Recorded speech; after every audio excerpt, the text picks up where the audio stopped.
Hope you guys are doing well. Welcome back. So in this video, I'm going to show you that how you can increase or decrease the brightness or some color corrections in Adobe Lightroom. So let's start. So as you can see, I have imported this image. After importing this image, simply we need to go to the develop section. As you can see in the library section, you will see all imported images here. So we have to go to the develop section, and after going to the develop section, as you can see now we have to choose this exposure. If you want to increase the brightness, you can also do that. Firstly, we have to increase the exposure. Exposure also works like a brightness. So as you can see in this way, you can increase the brightness and the exposure as well.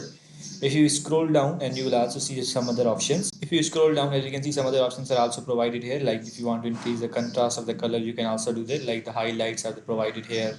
If you want to decrease the shadows, these all options are provided here. You can use them. So in this way, you can increase or decrease the brightness and the contrast and some other options of your picture.